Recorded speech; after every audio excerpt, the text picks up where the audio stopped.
Setelah pada akhirnya kesepakatan antara Kenjo dan juga Ivan yang saat ini pastinya akan benar-benar menguak sebuah rahasia besar yang dimana kasus ini akan benar-benar diusut tuntas oleh Ivan. Dan Ivan sendiri merasa telah dihianati oleh Sandra hingga pada akhirnya kali ini ia tak segan-segan akan membongkar rahasia besar yang dimiliki oleh Sandra pada saat itu. Kalau ternyata Sandra lah yang menjadi dalang utama dalam rekayasa ayah kandung dari Mutiara di episode sebelumnya. Dan saat ini sepertinya pihak kepolisian pun benar-benar akan segera menangkap Sandra pada saat itu. Dan ketika pada saat itu juga Ivan membongkar sebuah rahasia besar yang dimiliki oleh Sandra. Dan pada saat itu Sandra benar-benar tak bisa berkutik dan ia termakan dengan ucapannya sendiri.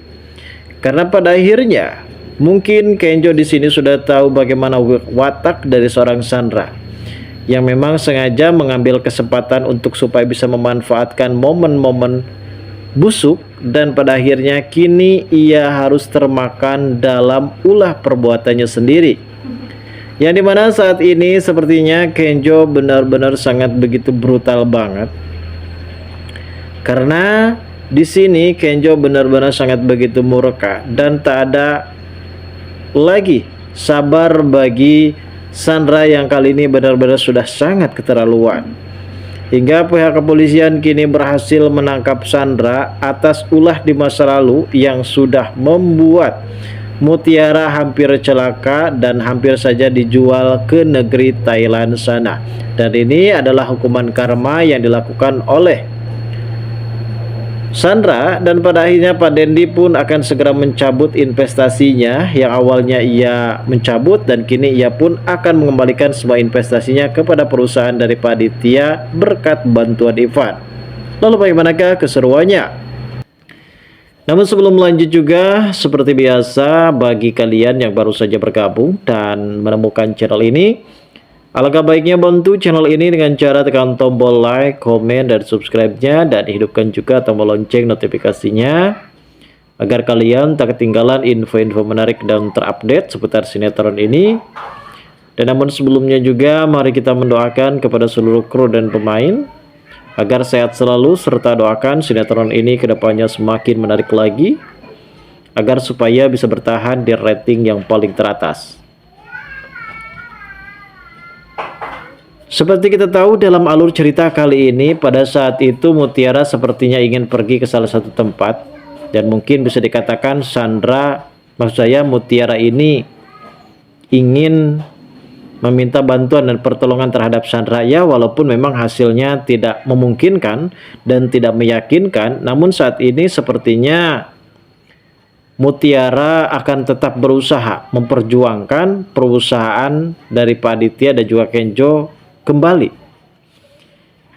Sepertinya Mutiara tak hanya menjadi seorang ART, pembersih rumah, mengepel rumah, dan alias pekerjaan-pekerjaan rumah tangga yang selalu dikerjakan oleh dirinya. Namun ia juga multifungsi sekali.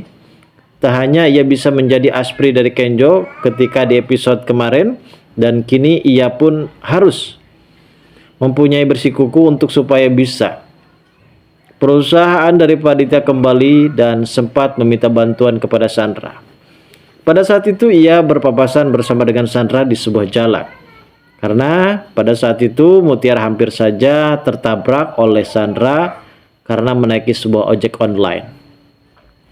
Terlebihnya di sini Sandra terus-menerus memarahi Mutiara.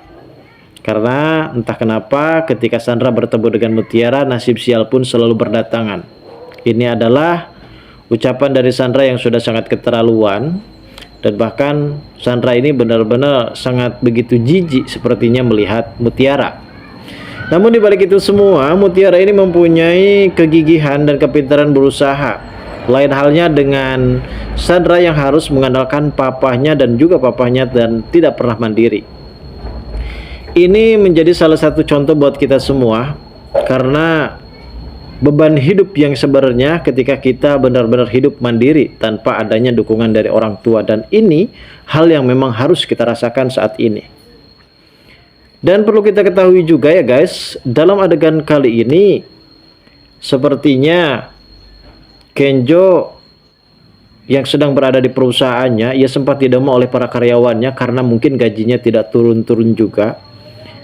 Para karyawan pun sempat berdemo meminta menurunkan gaji, mengeluarkan gaji mereka dan hak-hak mereka. Namun Kenjo masih dengan sabar mendatangi para karyawannya tersebut dan akan segera menyelesaikan semua perkara masalah gaji.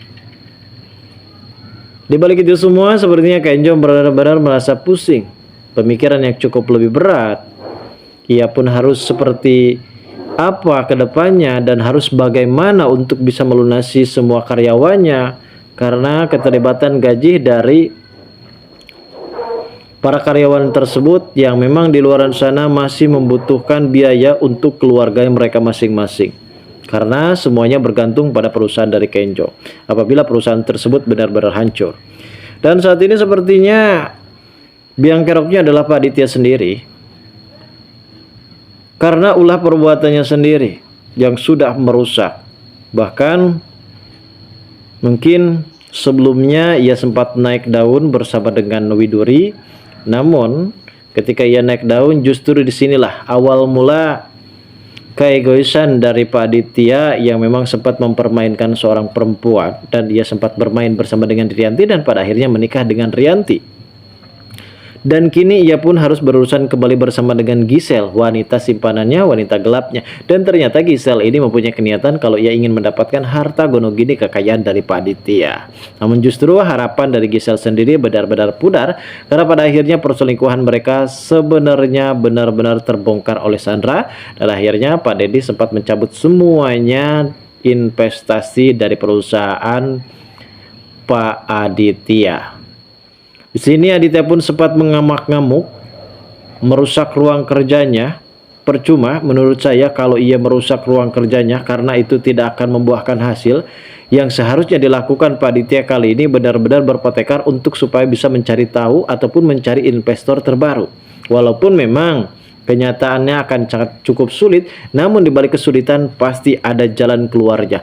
Dan seperti kita lihat, perjuangan dari Mutiara saat ini benar-benar bersikukuh demi keluarga Pak Aditya, demi Kenjo dan juga Aurel, demi juga perusahaan dan juga karyawan yang lainnya.